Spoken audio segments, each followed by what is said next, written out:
Okay, welcome everyone to a very special Skills and Concepts lecture. Those of you who are undergraduates might be wondering why there's suddenly a load of new people in the room with you. They haven't all joined your module, but they're here to celebrate and to mark the last official lecture of Professor Russell King, who has very kindly said that he wanted his last lecture to be to the undergraduates, which is great.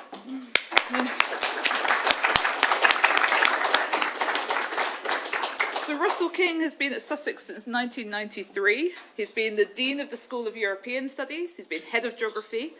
And importantly, from my perspective, he was one of the founding directors of the Sussex Centre for Migration Research. He's been instrumental in making Sussex one of the top 5 places in the world to do migration studies. Yeah, thanks, Divya. His career has been hugely impressive. These numbers might be a little bit wrong because, to be honest, my eyes went a bit fuzzy counting all of these. 17 books, 221 peer-reviewed journal articles. He's supervised 51 PhD students to completion. Some of those PhD students are here in this room. Some of them are on Zoom joining us as well. He's brought £1.65 million to Sussex in external funding. Unfortunately for him, that doesn't go in his pocket.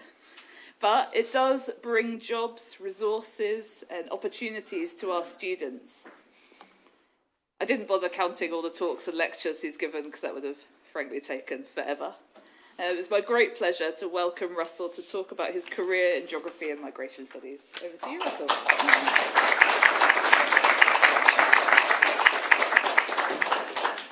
Okay, Kerry, thank you so much for that lovely introduction, and thank you all for coming. It's a fantastic audience that I see before me. So, yeah, as Kerry said, I wanted to make this sort of valedictory lecture, as I branded it, to the first years, because it's actually 60 years, almost to the month, in fact to the month, where I was sitting where you are. Metaphorically, I mean, this building wasn't built 60 years ago. The University of Sussex hardly existed 60 years ago. It was just been founded. And I was an undergraduate at another place at the Joint School of Geography between the LSE and King's College. And I did so well at King's College that they named the college after me. And so I just thought that, 60 years and kind of 2 generations down the line, it would be nice, for me at least, not sure about you, but it would be nice for me to sort of mark a kind of official end to my university career by talking to the first years and reflecting on my career. But not only that, but I also wanted to kind of speak to the theme of this set of lectures, of which I think mine is the first, which is about becoming a geographer. So what I'm going to share with you is my experience of becoming a geographer. And I'll dive into that in just a minute. But just let me sort of reflect for a moment on 1 or 2 kind of anniversaries. I was talking with Kerry just now about our first lectures, and Kerry shared with me how incredibly nervous she was on her first lecture, and I won't share the full details. But I do remember my first lecture, I mean, almost as if it was yesterday. It was something like 53 years ago. It was at the University of Leicester, and I had to speak to the third years. I had to give a lecture to the third years. And literally, I'm going to give you a little demonstration. Literally, my legs were shaking. I was going like that. Okay, shall I do that again? My legs were shaking. I was so nervous. And I'm sure it was evident, but I kind of got through it. And I guess a couple of thousands or so of lectures later, here I am. On day release, special day release from my padded cell in the old folks' home in Eastbourne, wanting to share my experiences with you. So apart from those anecdotes, this lecture does have, believe it or not, a serious message, and it's about academic identity. The idea, my central thesis, if you like, is that academic identity is defined by 3 things. And those 3 things are encapsulated in the title of the lecture. It's about the discipline that you're studying, or maybe there's more than one discipline, because I know that some of you are doing a joint degree with anthropology or some other subject. It's about the discipline you study. It's about the specialism within that discipline, which in my case is migration. And it's the place where you go to do your field work, to collect your data. And it seems to me that those three things exist, as this diagram shows, in a tripartite relationship with each other, with different connections between the two: geography, migration, geography, Albania, migration, Albania. So that's my underlying thesis, if you like. And I want to pose to you the question, which you don't have to all answer right now, but I'd like you to think about, which is, do you have an academic identity? And, you know, your academic identity is maybe a process of evolution. You are in a process of becoming a geographer, and a particular type of geographer. When I started geography as an undergraduate, I was particularly interested in geomorphology and historical geography. But as time went by, I changed more to economic geography and then to social and cultural geography, with this focus on migration.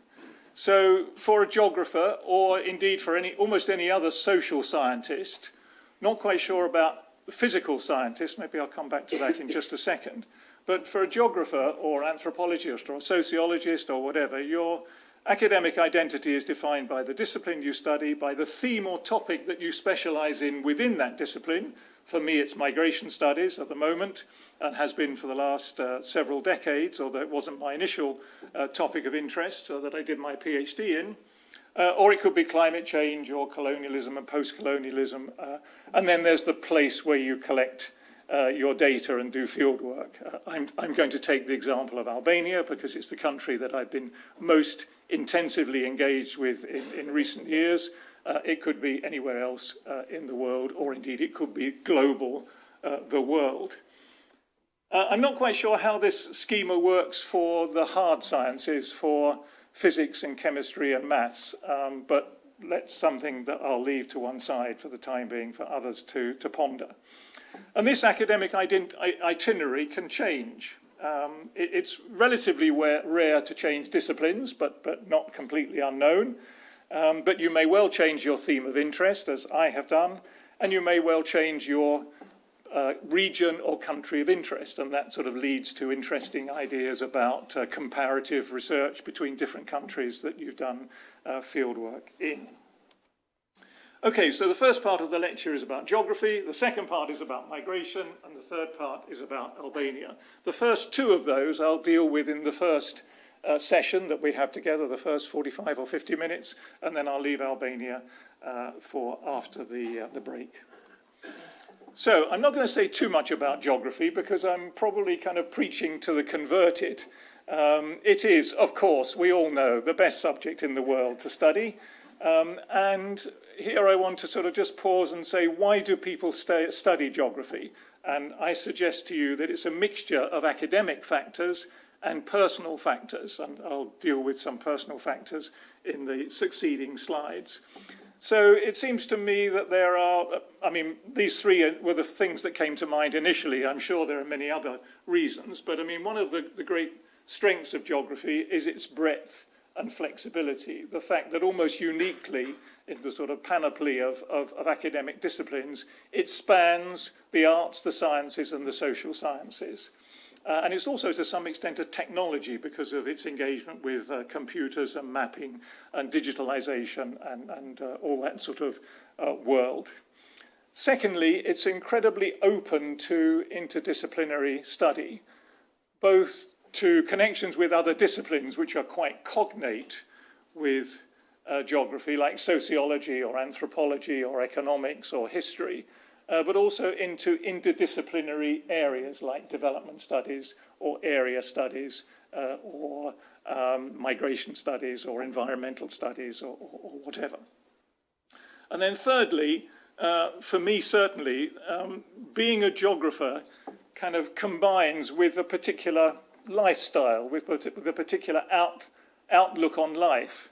So, you know, a concern for the environment, a concern for inequality, a love of the outdoors, you know, hiking, cycling, which I'll say a little bit more about in a minute, a passion for travel, and a passion for transport networks and so on. And then there are personal factors, and this is where I get personal. This is where I have difficulty knowing quite what to say because it's sort of personal and emotional. There's a sort of risk that I maybe become a bit too narcissistic and solipsistic in what I say to you. On the other hand, maybe some of what I say will resonate with your experience as well. I mean, it could go either way. I leave it to you to judge. So these are some elements of my personal journey into geography, which actually involved going back to my quite early childhood, as I'll relate to you in just a minute. But some key things are, firstly, an inspiring geography teacher, Mr. B.W. Burney, as he was called, Grace. I was an avid stamp collector from about 7 or 8 years old onwards. And I think that stamps give a really interesting insight into the history and landscape of a country, particularly if they're pictorial stamps. And I will show you some slides from my stamp collection in a minute. I'm sure you can't wait. And then I want to talk about my passion for cycling, which again has been a lifelong concern, and the way in which cycling is really the easiest way to sort of get into the countryside and explore the outdoors. And I'm really sorry that Alan Leicester, my colleague, Professor Alan Leicester, is not here. He's got COVID at the moment. But I'd sort of designed this section of the lecture especially for him. So maybe he's tuning in on, he's there. Okay, so hi, Alan. And maps, I mean, geographers, of course, love maps and use maps both in their everyday lives and in their professional life. And I think that a beautiful map, which is also a kind of functional thing, is also a work of art. I mean, its beauty is there for us to admire. And this notion of the map as a work of art, as well as a sort of technical tool, also segues into the final part of my personal itinerary, which is about my artistic interests.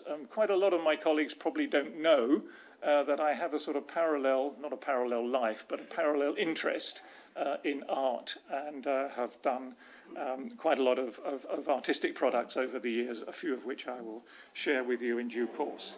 So let's hear it for Bernie. This is my geography teacher at a very sort of traditional boys kind of grammar type school in southeast London. Not a great school in some points of view. I remember the teachers as all being sort of very authoritarian. Some of them were borderline sadist. But Bernie was the most human. And I mean, basically, this was the only guy that had a sense of humour amongst the teaching staff. And he really sort of got me involved in geography. I think I was probably involved in geography even before I came to the secondary school. But he really inspired me. I liked his sort of relaxed teaching style, the way in which he actually made fun of himself, which none of the other teachers would dare to do. They made fun of the pupils, but Bernie had this capacity to make fun of himself. So a big thanks to Bernie for setting me on the geography path. And then the next slide is of my father, around about the time that I was born. I was at a seminar last week that Professor Divya Tolya-Kelly gave, and she showed a picture of her father. I was very nervous about showing this picture of my dad, but when you showed a picture of Praful Tolya, I thought, yes, it's okay to show a picture of my dad as well. So this is around about the time I was born at the end of the war, 1945. And as you can see, he was a sailor. Initially, I kind of thought back, I've sort of reappraised my relationship with him in thinking through what I'm going to say in this talk. Because I sort of saw him as a rather distant, isolated character who was always either at work or he was, working with his vegetables in the garden, or he was in his workshop doing some carpentry because he was also a part-time carpenter. But looking back, I've come to sort of reappraise, also what he did in the war. He spent 6 years from his early 20s to his late 20s as a stoker in the war. So he spent 6 years basically stoking fires in the bowels of the steamships that, were involved in the British Navy. his career, I mean, he, like all of my sort of relatives and his sort of brothers and my mother's brothers and sisters and so on, they all left school at 14, so he didn't have a long education, and therefore his career, I mean, initially as a sailor, then as a postman, either before the war or just after, and then his main job was as a bank messenger. And as a bank messenger, he had access to the post room in the bank that he worked at, and therefore a supply of stamps. And here I show you some extracts from my stamp collection. Okay, I've got thousands of pages like this. I mean, I have to say, I mean, and you will have deduced this from the list of sort of personal interest that I gave just now, that I was a fairly sad, lonely child. And some people will say I haven't changed.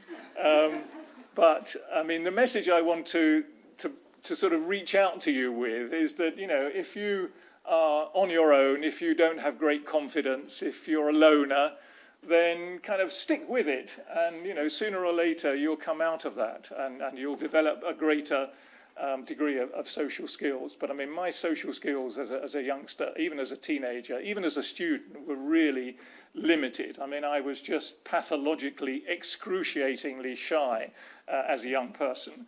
And if you have that syndrome, then, you know, believe me, you will develop out of it. And I'm not suggesting you'll become like me, God forbid. But, you know, it's a phase of your life which you will go through. Okay, back to the stamps. Stamps tell a fascinating geography story. If you look at a set of stamps like that, you get an idea of the geography of this particular place, British Guiana, one of the British colonies. Much of my stamp collection consisted of British colonies. So there's a map in the middle of the slide. You know, there's felling trees. There's a picture of one of the tallest waterfalls in the continent of South America. There's fishing. At the top left-hand corner, there's government offices. So you get an idea of the geography of the place. And as a sort of 7, 8, 9-year-old, when I was initially starting my map collection, you know, this was fascinating for me because, you know, that the 1950s in Britain was quite a sort of isolating kind of place to be. It was still austerity after the war. There was still food rationing and so on. So these stamps that my father was supplying me with from the post room of his bank in London, the bank that he worked at in London, opened a window on the world. If we zoom in on some of them a bit more closely, things stuck. Did I press Control? Sorry?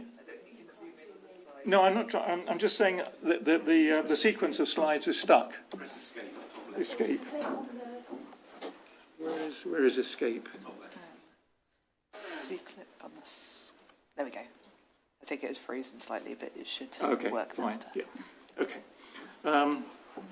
So if we zoom in on a collection of these stamps in more detail, we see picking oranges, a great mountain of bananas, making baskets, drying cocoa, and then another example from Sarawak, I'm not quite sure. Again, the classic collection, the map, the coat of arms, and then, you know, the kind of primitivization, if you like, of the images. You know, the semi-naked woman making fire, and of course, nowadays, you know, we deconstruct these pictures in a post-colonial or decolonial way. I mean, the image that is being created here is of, you know, the colonies as a place of primitive life, and therefore the British colonial empire, as it were, as the colonizing, civilizing influence. So we look at these stamps in a completely different light compared to when I looked at them for the first time, 70 years ago or thereabouts. But they are, I think, to some extent, you know, minor works of art. I mean, they're beautiful engravings. Aesthetically, they're very attractive. I was also interested in Portuguese colonies as well. I also had a sort of collection coming from a Portuguese source. And for the Portuguese colonies, it was all about wildlife. So all the wildlife in Angola, of animals, Mozambique, it's about fishes. If I wanted to show you more, I could show you collections of butterflies and birds and so on.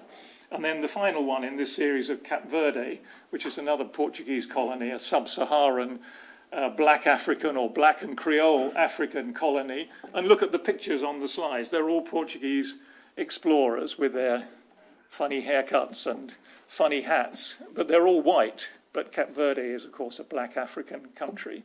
So I think there are many sort of messages that you can get, many layers of messages that you can get through looking at stamps. And I think that connects directly to geography as well. This link between philately and geography, I think, is one which is worth exploring more. There probably is a bit of a literature on it, but I haven't really delved into that much so far. Okay, now we move to another passion of mine, which I think connects very closely to geography and to my evolving interest in geography as a young teenager or even pre-teenager. I've always been fascinated and loved bikes. For me, it was partly an escape. And again, I'm not quite sure how far to go along this sort of line of self-reflection, but I mean, I had a difficult relationship with my parents. That's the basic story. And cycling was an escape. It was a legitimate escape. You know, bye, mum and dad, I'm off on my bike. And I would go off for the whole day or for the weekend or when I was older for weeks and months on end. So this was a sort of form of escape, but also a passion and a way of connecting with the landscape, with the environment. In my case, growing up in southeast London, it was mainly around Kent, Surrey, Sussex were the places that I could easily get to. I remember the first ride I made was from my home in Eltham to Sheerness on the Isle of Sheppey, where I had an uncle living there, and I was there and back in a day. I was about 12 at the time, and I was completely exhausted by the time I got back. But then later I ventured further afield as a younger teenager. I remember riding down to Hastings and back in a day, 136 miles, more than 220 kilometres, down to Brighton and back in a day. And then I got involved in the youth hostel movement. In fact, the first little summer job I had, I think in between school and university, was working as an assistant warden for a youth hostel, and I got involved in other sort of youth hostel committees. So cycling has been very important to me. Alan, this is another slide for you out there. Hope you're feeling okay. And probably only you will understand me when I talk about this is such a beautiful classic bike which I built myself from parts that I had sourced. It's Reynolds 531 tubing, it's a Brooks saddle, it's Campagnolo gears. Probably only Alan will understand what I'm talking about. Maybe a few of you will. But these are the bikes that I like to ride. And in my later teenage years, I ventured across the Channel and rode. On one occasion, I rode all the way down to Sicily and did a number of long European trips and began to basically really sort of fall in love with the Mediterranean as a landscape. As a result of that, I published a couple of books on the Mediterranean, which I'll show you in a minute. But my most recent cycling expedition was just a few weeks ago. There's this wonderful cycling event called L'Eroica, which takes place in Tuscany every year, and it's a celebration of older racing bikes, older racing and sports bikes. You have to have a bike which is pre-1980. And so I participated, along with hundreds of other people, in this fantastic event along the so-called white roads of Tuscany, actually in the very hot sun. It was over 30 degrees on that day. So this takes me to my interest in the Mediterranean as an area, a general area that I've done a lot of field work in.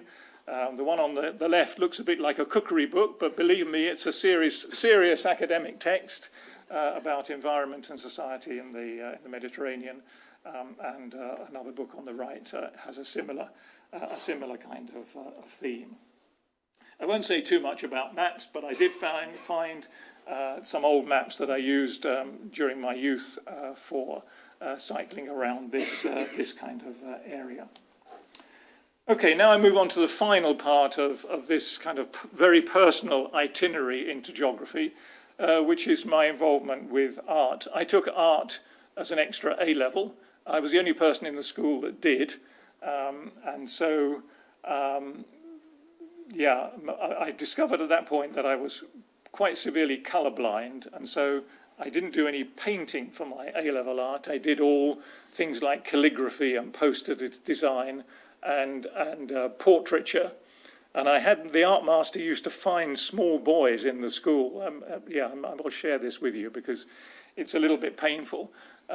So I used to draw during the break time selected younger boys in the school. And if you can imagine this as a traditional boys' grammar school, I got a lot of flack for that. You know, the rumour went round was King likes young boys. And can you imagine? And I was called Queenie for a while. You know, this was my nickname. So this was quite a tough kind of environment to be in. I mean, it was only a relatively brief period that I remember, but it was something that was quite painful and certainly didn't do anything for my self-esteem, which is already quite low at that time. Okay, that's enough about that. These are some of the earlier sketches I did. I mean, I actually don't remember doing these sketches. But I do remember at primary school doing a project on birds. And when I moved house recently to Eastbourne, not to the old folks' home, but to a normal house. And in the course of a move, you uncover all sorts of things which you forgot about. And I discovered this sketchbook, which has about 20 pages of birds. And these must have been pictures that I did when I was, 8, 9, 10, something like that. So these are some of my earliest efforts to become an artist. But later on, I did more landscapes. These are more from the sort of 60s, from my sort of teenager period, I guess, or maybe slightly later. This is just up the road from here. This is New Timber Hill near Pycombe, just the other side of the Downs from here. Then I also was keen on doing pictures of buildings. So the medium, you can see that the medium that I work through is the simplest medium imaginable. It's a blank sheet of paper, a bottle of black ink, a bottle of Indian ink, and a pen nib. And you could buy those pen nibs for literally a penny each. So this was costless. I didn't have, the house that I lived in with my parents didn't have, any possibility to have a studio or anything like that. You just had my small bedroom with a small bureau, and this was the kind of thing that I created. And it's basically about, it's a sort of impressionism in a way, because what you're trying to do with this kind of technique is to render texture and light and shade and form just with one medium, the black line. So it's about density, and it's also about where you leave, where you don't put any lines, so that the sun which is shining on the thatched roof is best left without any lines at all, because it makes it stand out against the black of the dark shades of the foliage behind. And this is probably one of the better pictures I've done. This is a village in the Cotswolds, and I just want to share this with you because it's a picture that I'm quite proud of. And then, I earned quite a bit of money out of doing these pictures, I should also say. I sold them, I drew for magazines, particularly cycling magazines. I was the in-house artist for at least 2 cycling magazines. I used to do work on commission. And one of the most recent commissions I was asked to do about 12 years ago was a picture of this gorgeous Italian villa by the lakeside in the north of Italy. Okay, that's enough about me. I now want to move on to migration, the second part of this first half, as it were, of the lecture, and talk a little bit about the relationship between geography and migration. It's fairly obvious, isn't it, that migration is an intrinsically geographic phenomenon. It's about space, it's about place, it's about distance, it's about borders. And as a phenomenon, it's actually defined by thresholds of space and time. You have to move a certain distance in order to be classed as a migrant, and you have to stay in that place, that destination, for a certain amount of time, again, to be classed as a migrant. Otherwise, you're a visitor or a tourist or a commuter or something like that. So it's an intrinsically spatio-temporal event. Secondly, it's an important life event for those who migrate. It impacts on their lives, and it also impacts on the places of departure and arrival in all sorts of ways, which I'll maybe flesh out in a bit more detail in a later slide. Geographers are also very adept at recognizing the context of migration, that it varies from place to place, from one part of the world to another, from one country, one region to another, and at classifying the various types of migration. And again, I will enlarge on that in a later slide.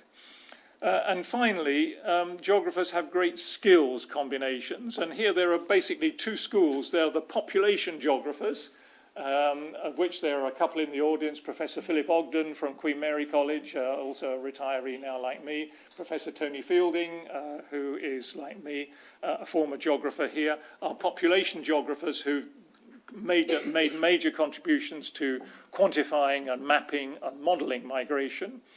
And then there are the social and cultural geographers' insights, and again, actually, Tony Fielding has also moved in that direction as well, into the life worlds and cultures of migrant, what it's like to be a migrant, the everyday experience of being a migrant.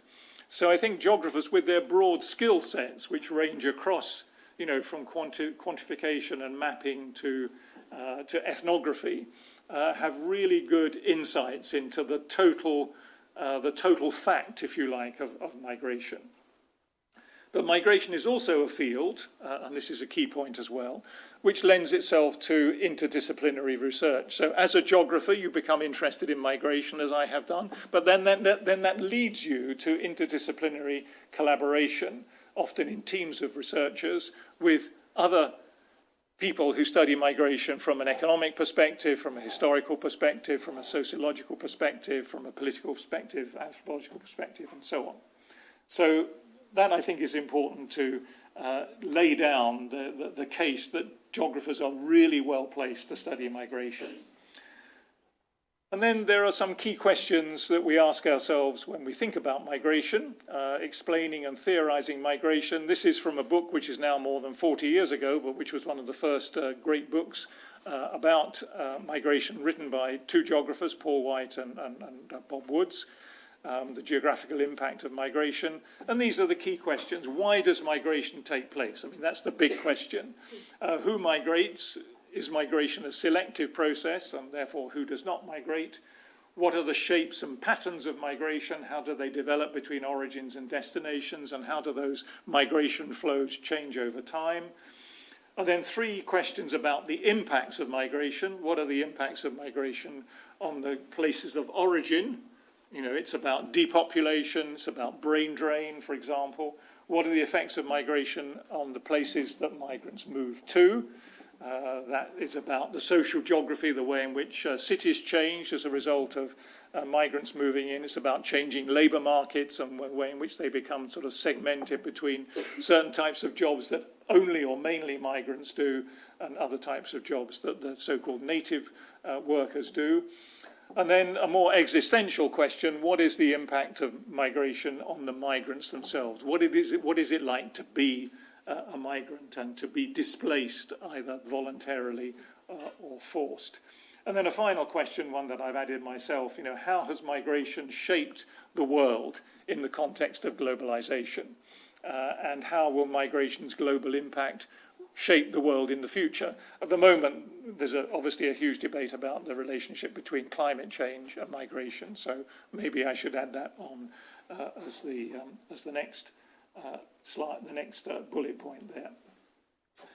Okay, for the rest of this sort of discourse about migration, I'm going to just take you through very briefly the paper that I'm currently writing for the journal Population, Space and Place, which is called, it's got quite a long title, From Types and Transitions to Turns and Tropes reflections on the study of migration. Basically, it's about the 4 T's, and this is an attempt to sort of review the history of migration studies across probably the last 50 or 60 years, I mean, during the period that I've been engaged with it, basically. And so we moved from a stage where there was a focus mainly on delineating types of migration to a phase where we bring in the temporal aspect and talk about migration transitions. And then more recently, there have been a number of turns, a number of changes, if you like, in the way migration has been studied. And then finally, I want to talk about the tropes of migration, which is the way in which migration is sort of perceived and often misperceived and misconstructed particularly in recent political debate and the media. So the types of migration. The phenomenon of human migration can be sliced in many ways. It can be sliced along the axis of distance, so short range versus long range, internal migration versus international migration within a continent as opposed to intercontinental migration, and so on. So there's a distance factor which you can typologize migration. There's also a way which you can look at via the rural-urban divide. So historically, rural-urban migration has been a kind of dominant trend, and of course that feeds urbanization. But there's also the counter to that, urban-rural movement, and again, my colleague Tony Fielding has done pioneer work on counter-urbanization. And then there's rural-rural, urban-urban migration, and so on. Their migration can also be sliced by time, from permanent migration along a time continuum down to temporary migration, seasonal migration, shuttle migration, and so on.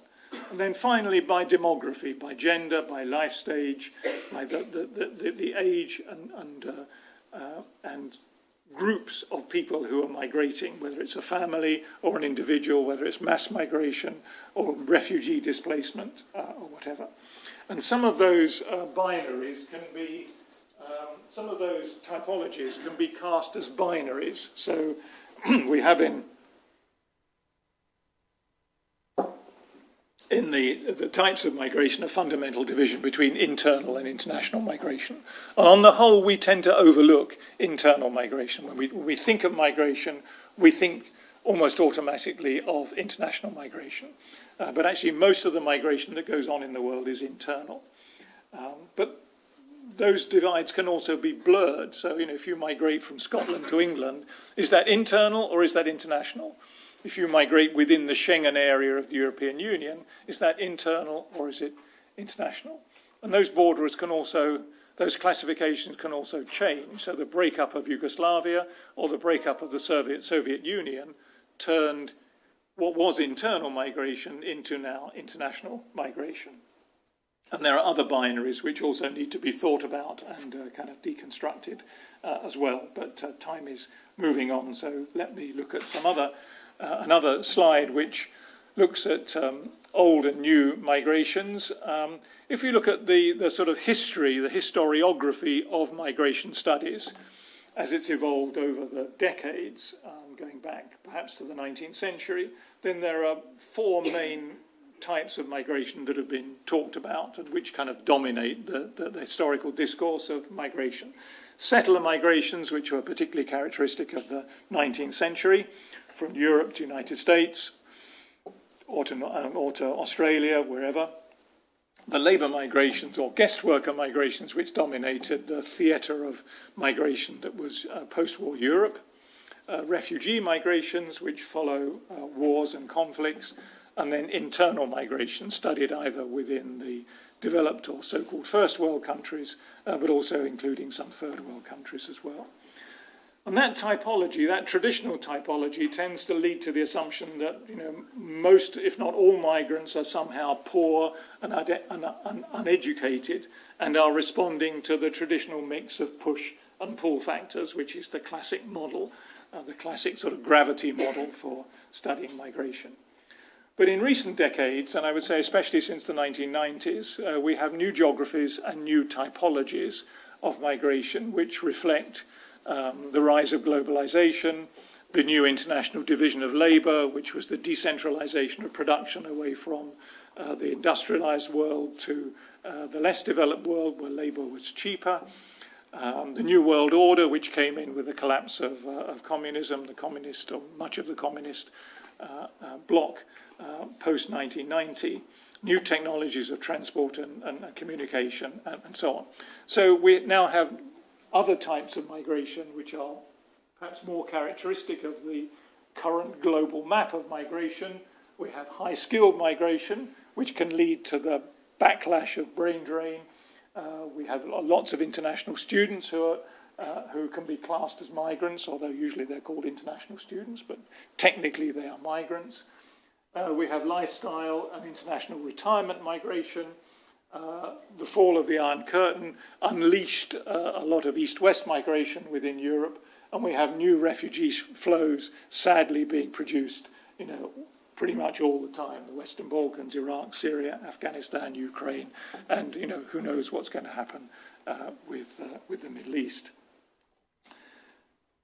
Okay, so that's types. Now we move to the second T, which is about transitions, viewing migration through the lens of time, the so-called temporal turn of migration, forces us to ask the question, well, how does migration change over time? And here a key contribution was by a population geographer called Wilbur Zielinski, who back in 1971 wrote a really important paper, although it has been very much questioned, including by Zielinski himself, which was an attempt to construct a kind of global historical model of types of migration. He called it the hypothesis of the mobility transition. It could also be called the hypothesis of the migration transition. And he proposed a model which had a series of historical stages to it, each of which corresponded to a particular type of migration and mobility. Although that's an attractive model in one sense, in that it explains how migration has taken place in the more developed parts of the world, it's less useful for explaining other scenarios and other parts of the world. So that's part of its criticism. And then, as well as that global model, we can also think of migration transitions on a more sort of micro scale. So the way in which either in the case of an individual migrant or in the case of collectivities of migrants or particular countries, there are other transitions which you can trace through here, like the obvious one from emigration to return migration, the classic macro migration transition, which is when a country moves from net emigration to net immigration. So many of the countries of southern Europe, which I have studied quite a lot myself, like Italy and Greece and Spain and Portugal, have moved through a migration transition whereby they were emigration countries, net emigration countries up until the 70s and 80s, and then they switched to becoming net immigration countries from the 1980s and 90s onwards. And many countries, as they develop, tend to go through that migration transition. Another transition is from internal to international migration. Again, that can either be conceptualized at a macro scale or at an individual scale, whereby a migrant moves initially internally within a country from a rural part of Turkey to Istanbul, for example, and then they migrate from Istanbul to Germany or some other country. And then you can see there are various other typologies of migration transitions, which I've spelled out there, and I don't have time to go through them all, but that's the kind of typology, the range of typologies that I will say more about when I get round to finishing the article.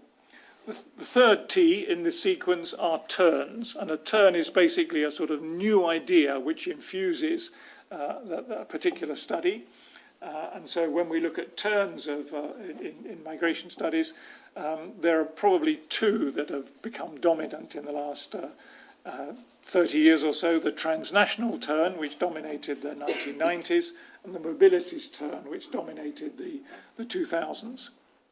The transnational turn basically reflected the realization that when migrants migrate, they retain links back to their countries of origin. They don't leave those countries behind, but they send remittances, they invest, they support other family members back home, that they may make visits backwards and forwards.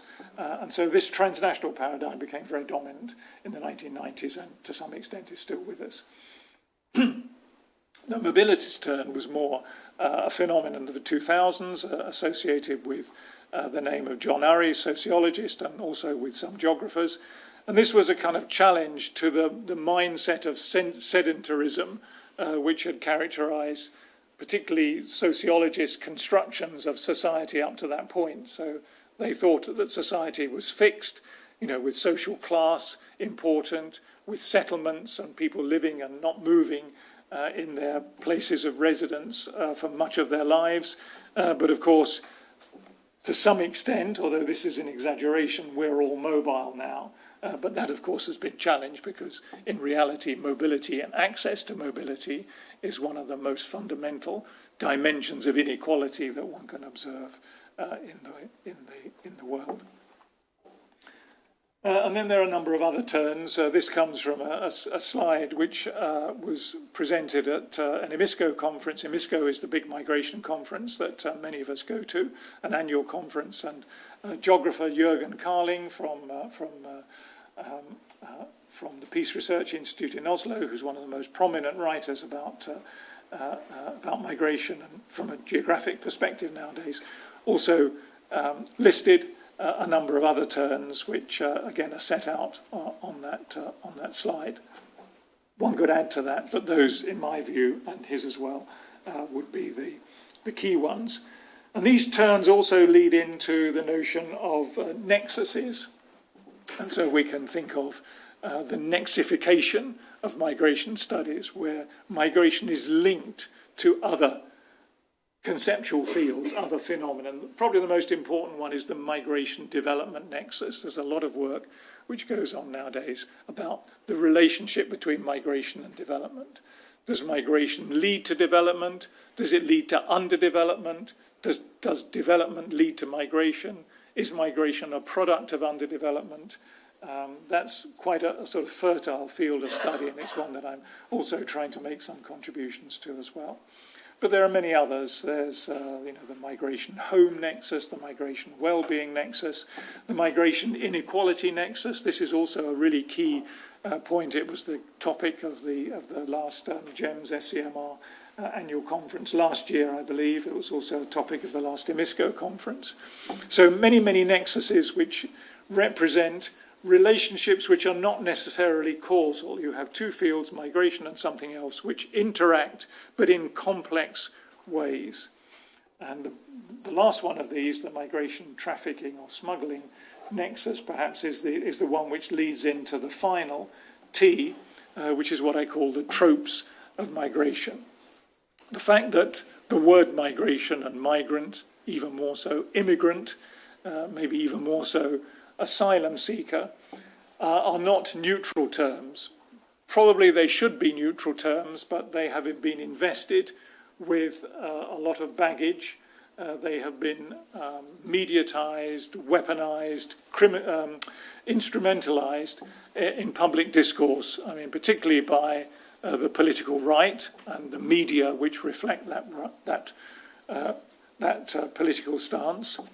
And much of this, of course, bubbled to the surface in a very dramatic way during the Brexit debate back in 2016. And we saw all sorts of tropes being thrown out.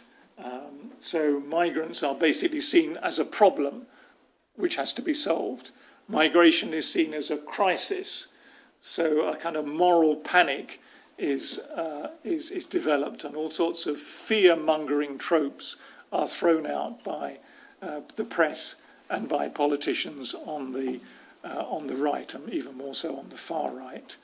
So migrants are seen as illegals, which of course is a kind of oxymoron because no person is illegal.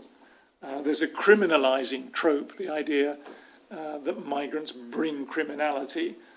many years ago, there was a big debate in the UK about bogus asylum seekers, and we see the term migrant criminal gangs often thrown around. And then finally, in this list of tropes, migrants are seen as a threat to national culture. This again was something which surfaced during the Brexit debate, which I've analysed and written about in its migratory context in a couple of papers as well. So migrants are seen as a cultural threat. They're threatening our language. They're threatening our national culture. They bring different foods and different modes of dress and so on. And then finally, I think this is the final one. Yeah, it is the final one. The final slide before the break is to look at some more specific tropes. There was a really interesting event about a year ago at Buckingham Palace. I don't know whether any of you remember it, but there was a reception at Buckingham Palace where a lady-in-waiting, I mean, Christ knows what a lady-in-waiting is supposed to do, but apparently it's a kind of sinecure-like job which exists in Buckingham Palace. A lady-in-waiting was meeting a black British person who was a guest at the reception, and the lady-in-waiting said, "Where are you from?" And so the person said, I'm British, I'm from Britain. And so she said, "No, well, really, where are you really from?" She said, "Well, actually, I'm from Croydon," or somewhere like that. I come from Croydon. And that wasn't enough. "Where are you really, really from?" And so eventually this poor woman was forced to kind of say, "Well, you know, my grandparents came here from Jamaica in the 1950s, and I'm British." And the upshot of that was that the lady-in-waiting had to resign, which is, I think, fair enough. But it's one example of what I call the "where are you from" trope. But there are many others. You know, the notion of migrants as an invasion. This was something that Suella Braverman uttered in a speech to Parliament within the last few months.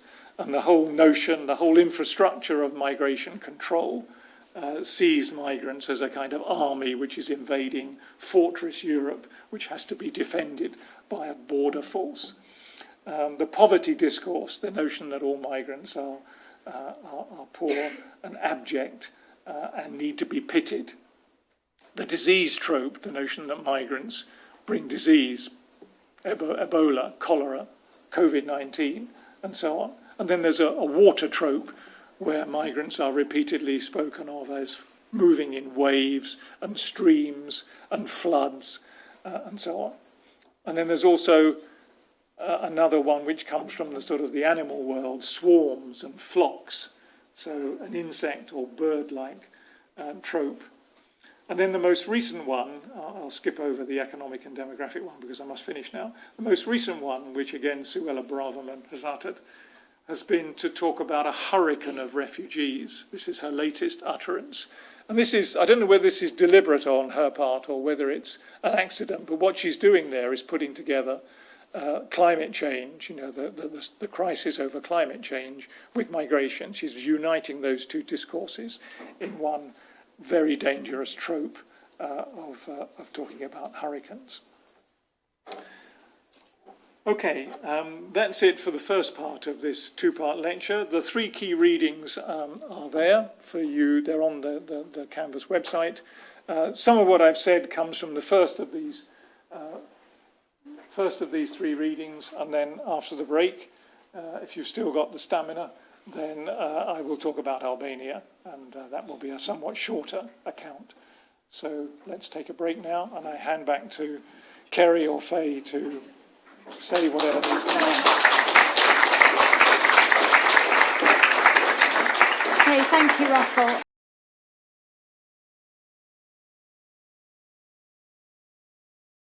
You're a sucker for punishments for coming back for the second part, but I'll try and make this a little briefer than the first one, maybe to leave time for questions and comments and discussion.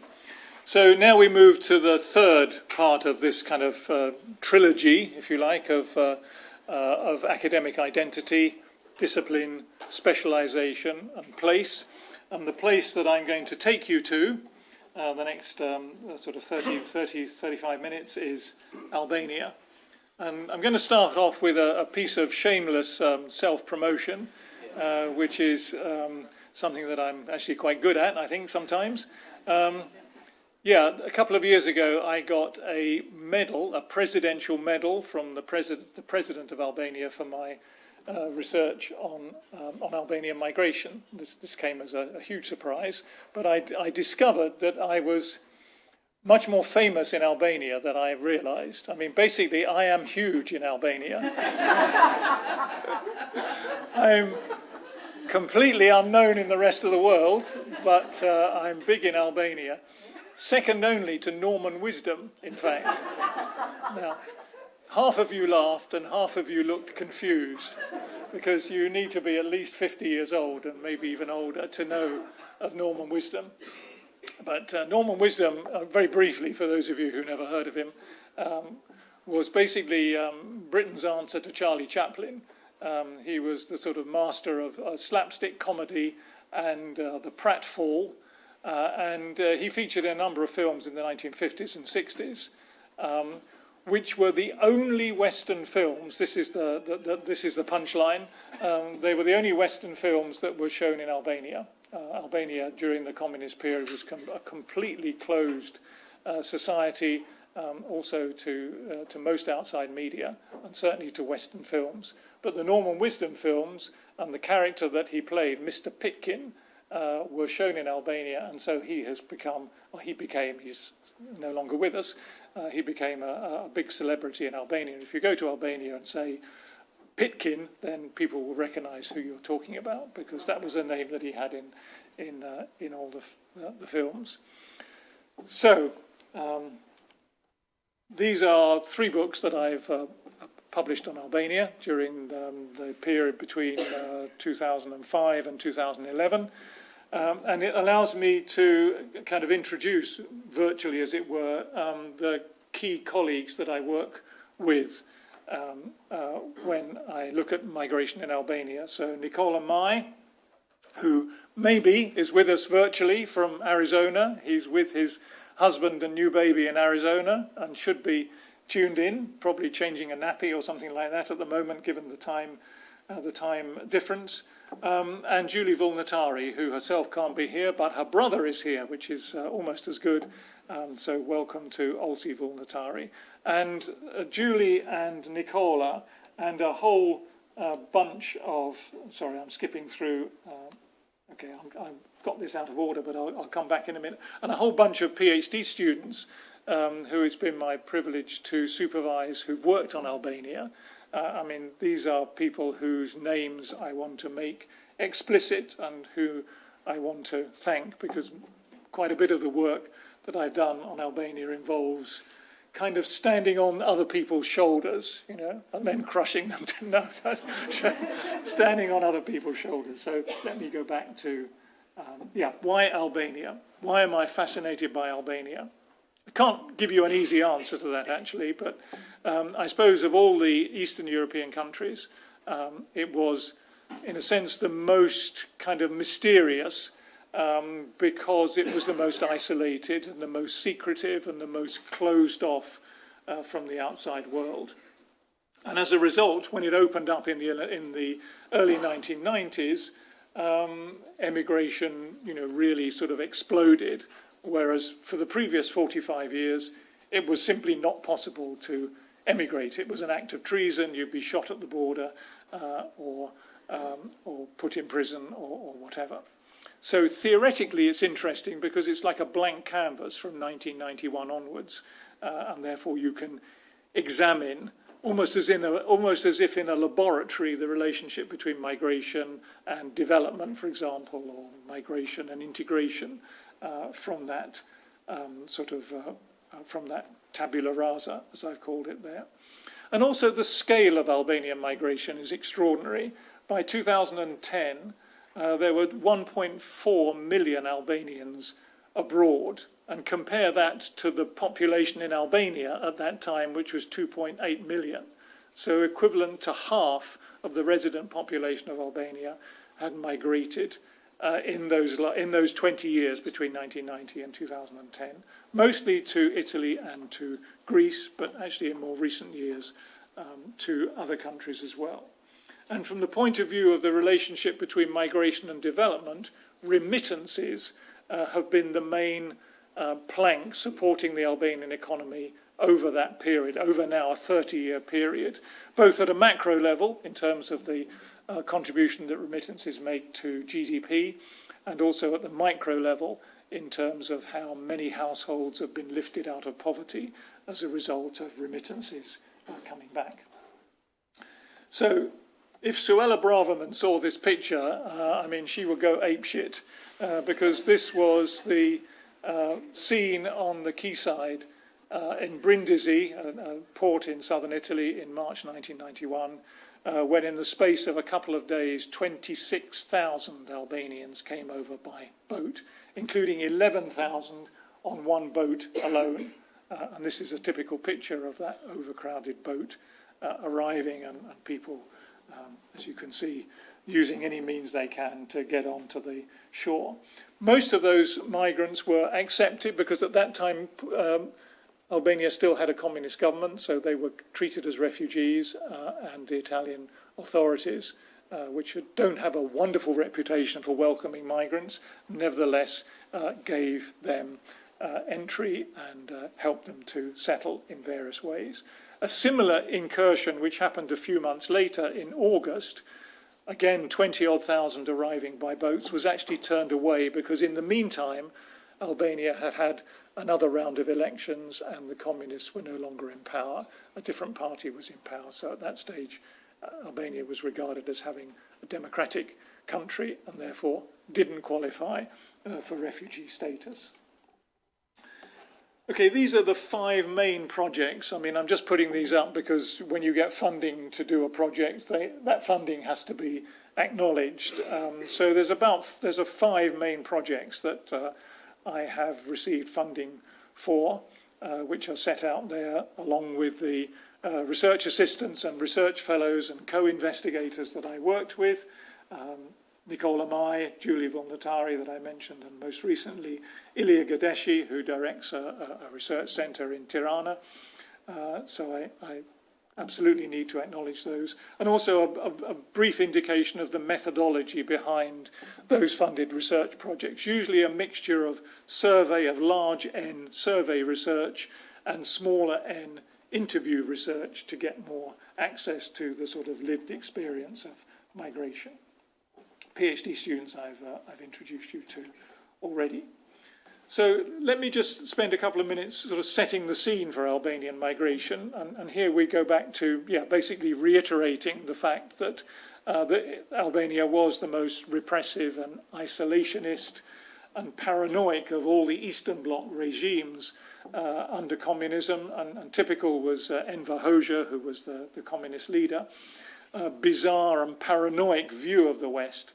And as a result, he constructed 600,000 concrete bunkers scattered across the country. The population was fixed; it wasn't allowed to emigrate. Emigration was an act of treason. And so we have these images which we've collected with Julie Volnatari in one of the projects. The images of the life and the landscape during that communist period. And one of the most obvious features in the landscape are these bunkers, of which, as I said, there are between 600 and 700,000. They're all over the place, like little concrete mushrooms springing up here and there. This is looking across the straits to Corfu. So Corfu is on the other side of this strait, and this strait was a very tempting border to try to cross during the communist period. And there are all sorts of intriguing stories about people swimming underwater and making like what are the things called?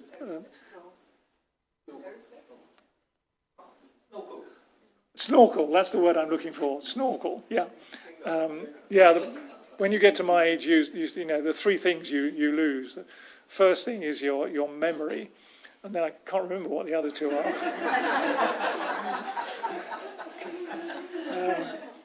So making a snorkel out of a reed. And then my favourite story is the story of the guy who hollowed out a watermelon and put it on his head and then floated across with pretending it was a watermelon, floating across. And that story doesn't end there because we were working with two Greek colleagues in parallel, with whom actually we didn't get on very well, but that's a separate story. And the Greek colleagues were interviewing Albanian migrants in Corfu, just across the other side. So I said to these colleagues, you really must find this guy and interview him, because, he's one of the earliest people to make the journey across. And so they said, well, how will we recognize him? How can we find him? And my answer was, you can't miss him. He's got a watermelon on his head. And the other interesting sort of ethnographic detail from this period of isolation, and which actually goes back way before the communist period, is this phenomenon, I didn't mention it before, of sworn virgins. Okay, intriguing phrase. And basically this, in a way, these are people who are the very result of an incredibly patriarchal society, but a patriarchal society in which there has to be a patriarch in each family. So if a family consists only of daughters, then one of those daughters is forced into becoming a man. So, on the one hand, it's an interesting expression of queer identities, but on the other hand, those queer identities are not self-chosen. They are forced by the patriarchal system. And so one of the daughters has to take on the role, eventually, of being the head man. And so they become, in all respects, apart from physical, like a man. They dress like a man, they behave like a man, they drink, they smoke, they swear, they go to bars, they engage in manual work, and they become the head person. And you can see from this slide, there's like 3 generations of sworn virgins here in different styles. Another mechanism by which a sworn virgin happens is when the person wants to resist an arranged marriage. So if a girl wants to resist her parental pressure to become the bride of somebody, then she'll change gender and escape in that way. Relatively few of the sworn virgins now left. They are a symbol, not so much of communism. In fact, communism tried to eradicate the syndrome. They are a symbol of an incredibly patriarchal society, and one which is also subject to blood feuds and vendettas as well, because sometimes the head of the family is killed in a vendetta, and so a woman has to take the place. Okay. So let me move to the projects now that I want to. There's 3 projects that I want to give you some highlights from. So the first project with Nicola Mai was about Albanian migration to Italy, and here what we were keen to look at was the process of social integration, given the incredible stigmatization of Albanians that occurred in Italy, at least in the early years of that migration in the 1990s. So Albania was constructed, it was socially and culturally constructed as a place of moral backwardness and chaos because of the chaotic post-communist transition. And there was a kind of Albanophobia. You will have heard of Islamophobia. Well, this was a particular version of that, Albanophobia, which was a fear of Albanians and Albania because they were constructed as rough, uncivilized, criminal people, high degree of supposedly involvement in prostitution, which again was largely false. And so with Nicola, we collected narratives with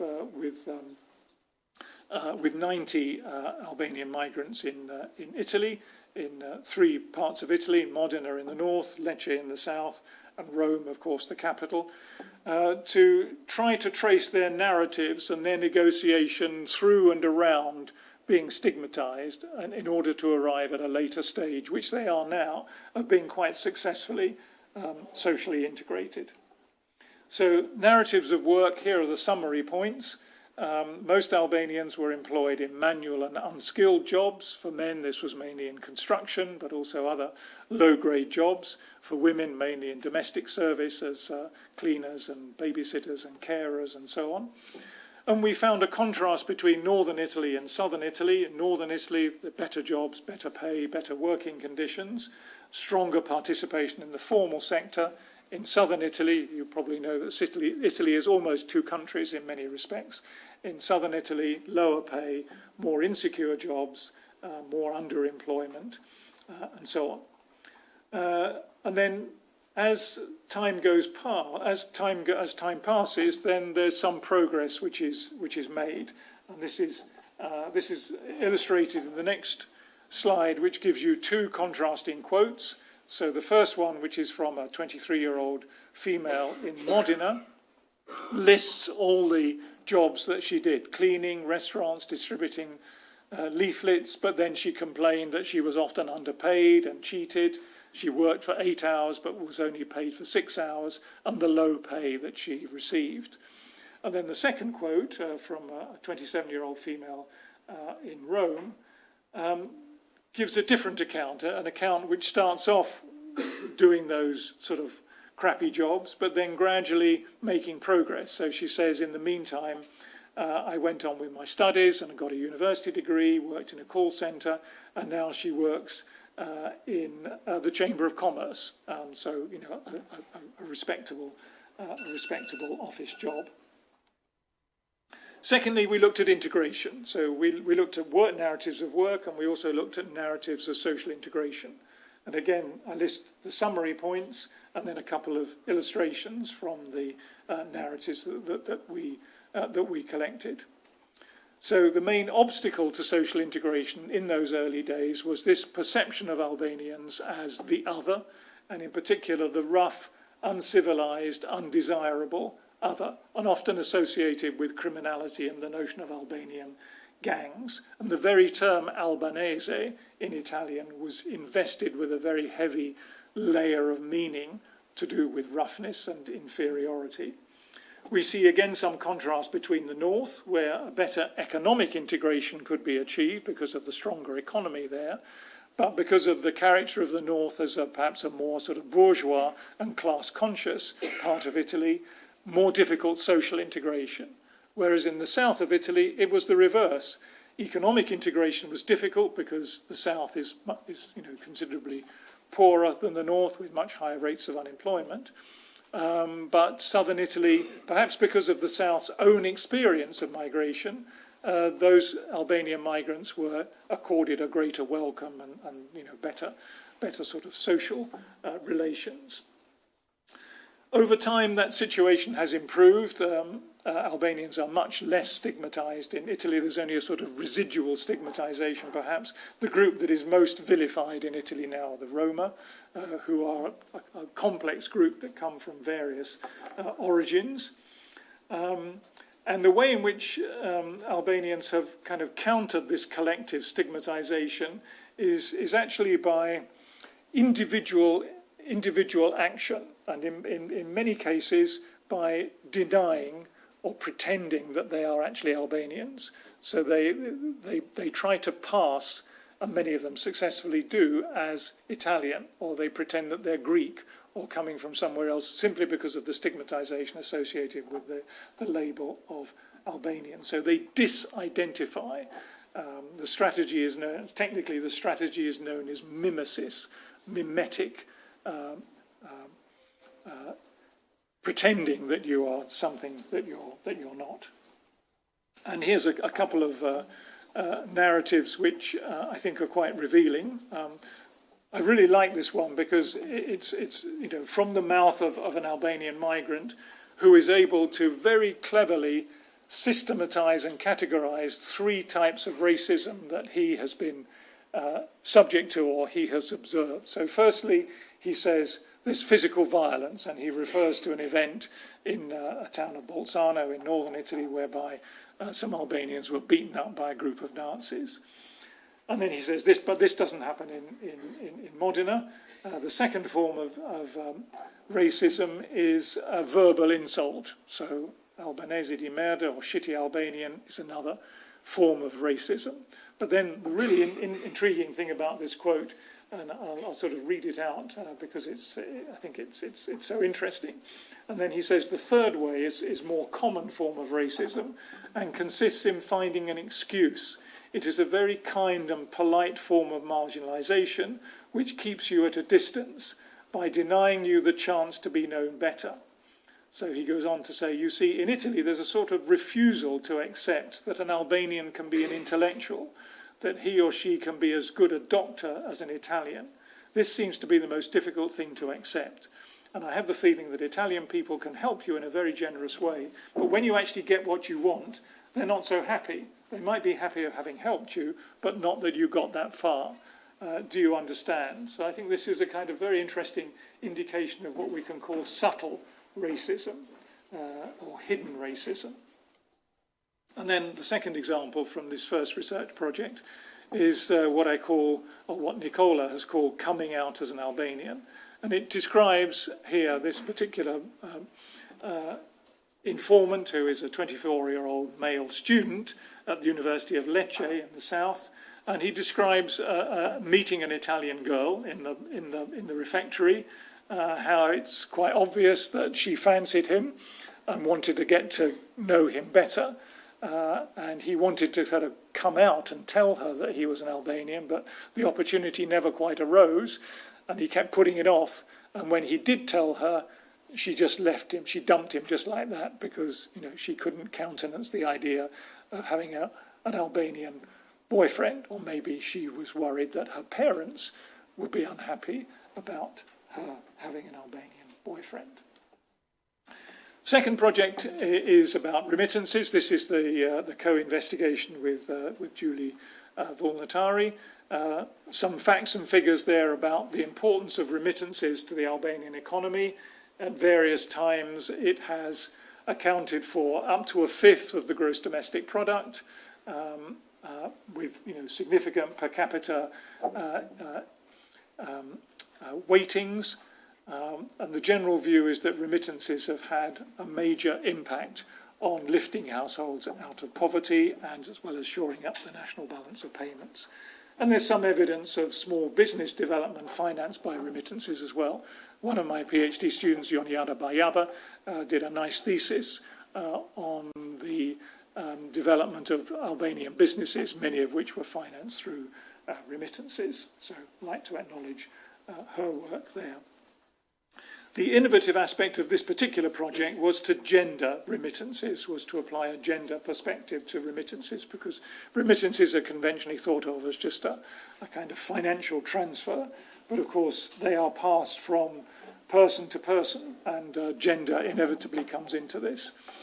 The general received wisdom about gender and remittances is that females, women, are better remitters than men, and also better managers and receivers and spenders of remittances than men. The idea is that women have a more caring attitude towards supporting their family and putting remittances into activities which will support the family and its social and physical development, whereas the view is that men often splurge remittances on, cars or extending their houses, or different kinds of expenditure. But we felt that that simple question, are women or men the better remittances, was not really the right question, particularly in a highly patriarchal context. And I repeat that Albania is probably the most patriarchal society in Europe, and therefore it's not so much about who is better or not, but the relevant questions are who exactly sends remittances, who receives remittances, who decides how those are used, who administers their use, and do remittances in turn have an impact on gender relations? So it's a double-edged relationship. How does gender shape the transfer and use of remittances?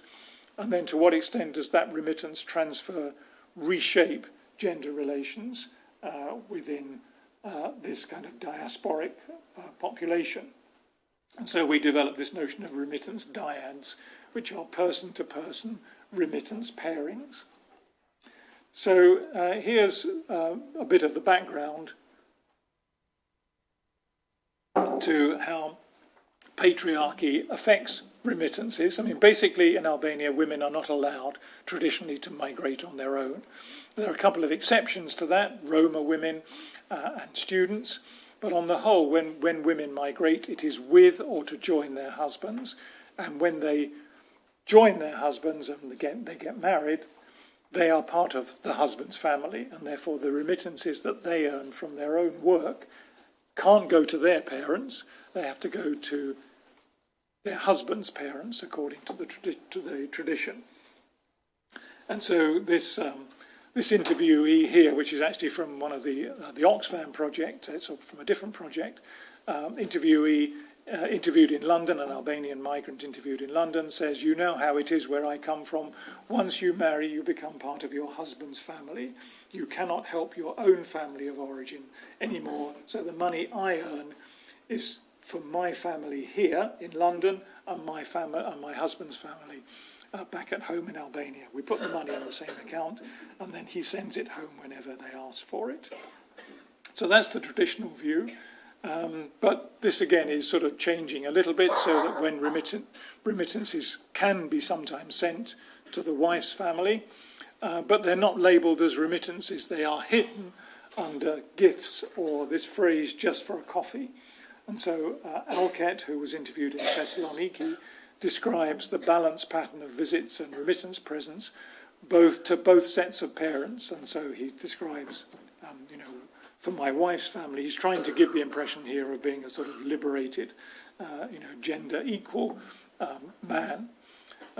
As for my wife's family, when we go to visit, my wife gives a present, and he uses the Greek word doro, to my in-laws, and then he says, "It goes without saying, how can you not when you are together, man and wife in the same family? Should we take something to my father and not to her father?"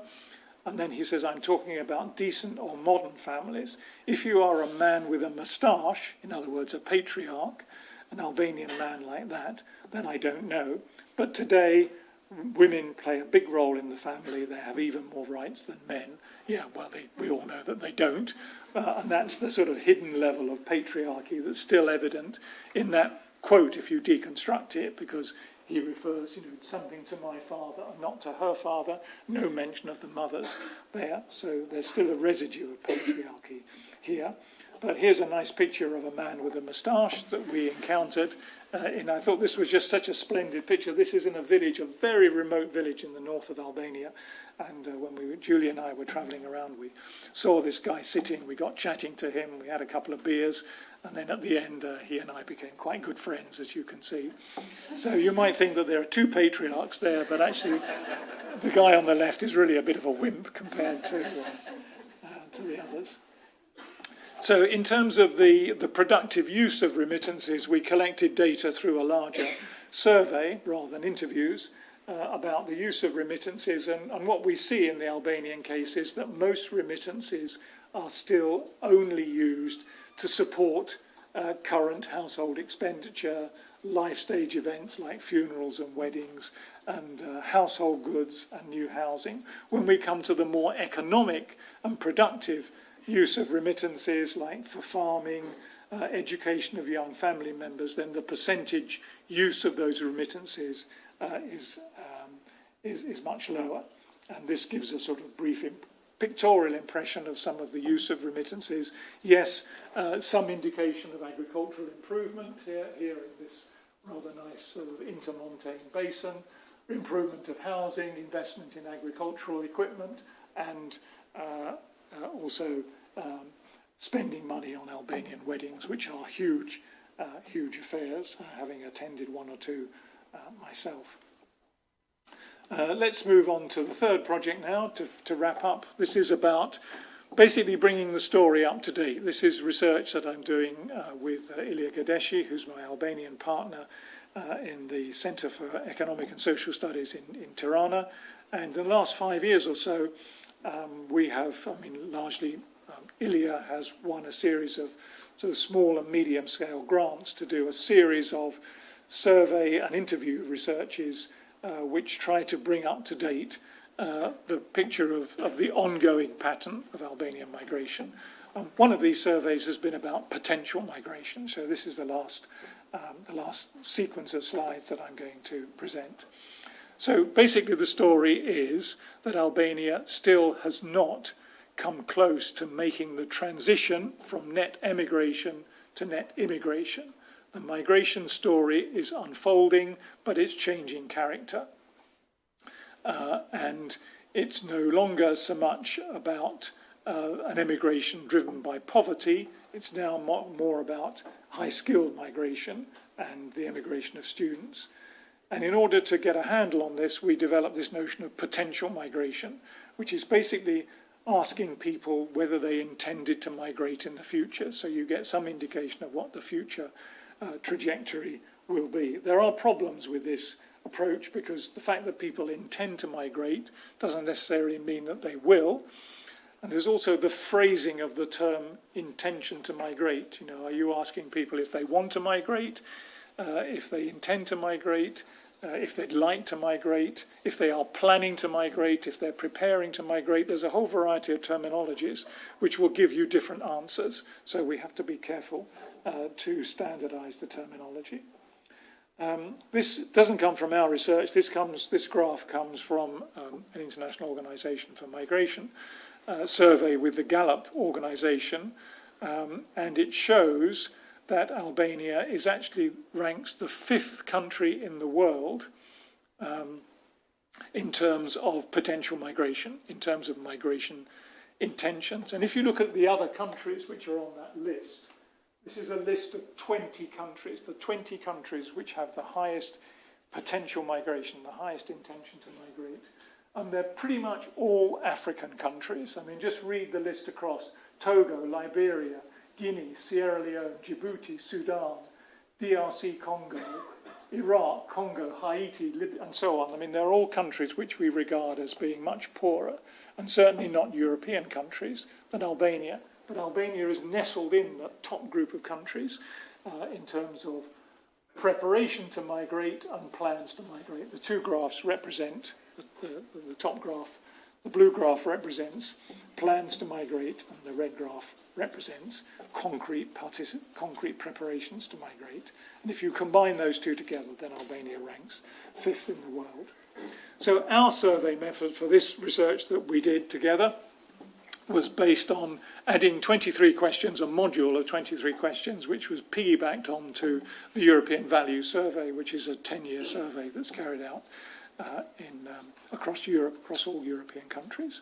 And the survey was administered face-to-face with interviewees, 1421 respondents, and as well as the 23 migration module questions, we also had other questions from the European Values Survey, which were about basic socio-demographic variables, which we could cross-tabulate with the migration questions.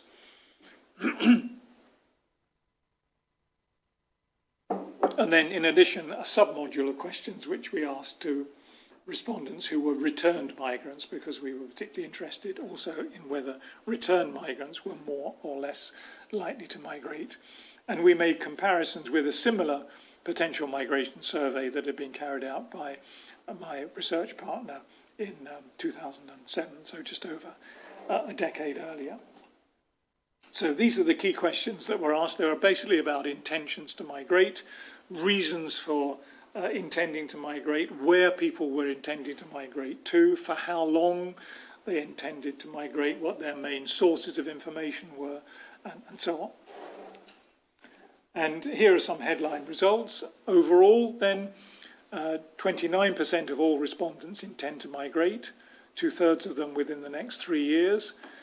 And here's some of the key things. Intentions to migrate were much higher amongst younger people, the cohort between 18 and 40, and much, much higher amongst return migrants, so returnees who come back thinking that they could, develop a living in Albania, rapidly realised that Albania was still at a state where that wasn't possible, and so they had very high levels of intention to migrate. Potential migration also somewhat higher amongst men than women, and significantly higher amongst those who had completed higher and secondary education. So we're getting a switch from an emigration of lower educated people who were poor and unemployed, which was the case in the 1990s, and to some extent in the 2000s, to now, in the late 2010s, a much more highly skilled but also more diverse migration profile. And the countries of desired destination also changed from Italy and Greece, which was the case beforehand, to Germany and the USA now. And here's a couple of slides which bring out those motives to migrate in clearer detail. So basically economic motives are still important, but increasingly other motives come in as well.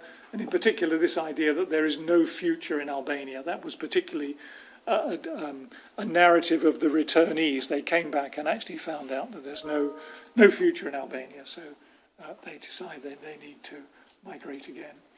And the preferred destination countries are basically fivefold: Germany, the USA, Italy and Greece, which were more important before and are now less important, and finally the UK. So I think that's the last slide, but I just want to end up by, okay, I think, yeah, I should stop now. That is the last slide. I just want to end up on a little anecdote, and this anecdote has a wider sort of symbolic meaning, and I hope will put a little smile on your faces. Sometimes there are moments that arrive that have a sort of wider symbolic significance, and I want to tell you about something that happened to me and Federica. She was with me at the time. We were walking up on the downs above Eastbourne, and we came to the top of the hill. And at the top of the hill, there's a dew pond, which of course is the classic thing that you find on the tops of the hill on the South Downs to provide water for livestock. And next to the dew pond, there was a trig point, one of those concrete obelisks that you all know what trig points are, but this is the part of the story. And we were just standing by the trig point, and a young lad, 8 or 9-year-old, came up with his father. And the lad said to his father, what's this thing here? And the father said, I don't know, I've no idea. And so I thought, this is my opportunity to sort of tell them both what a trig point was. So I kind of launched into an explanation of, it's to do with the Ordnance Survey, and this metal plate in the top is where you put the theodolite. And I've only been talking for about 20 or 30 seconds.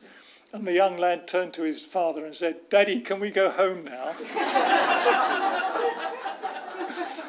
And I thought, okay, I have reached the stage where I am so fucking long-winded and so boring that I have to call it a day. So probably you're thinking yourselves, Daddy, can I go home now? There's one person in the room who can actually say that. And so I'll stop at that point. And you probably think, Kerry, Faye, can I go home now? So I'll stop there. Thank you.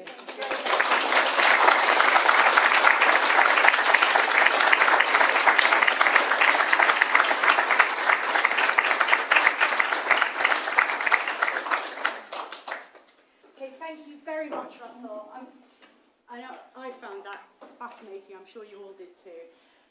So thank you for taking the time and making such an interesting and personal lecture, and for sharing so much about your personal journey into becoming a geographer and then your research subsequently. And I think it's safe to say that you're going to be sorely missed here in the Department of Geography at the School of Global Studies. And I hope you really enjoy your retirement on your bike, cycling through the South Downs in Italy and wherever else your journey might take you in the next years. So thank you, everybody.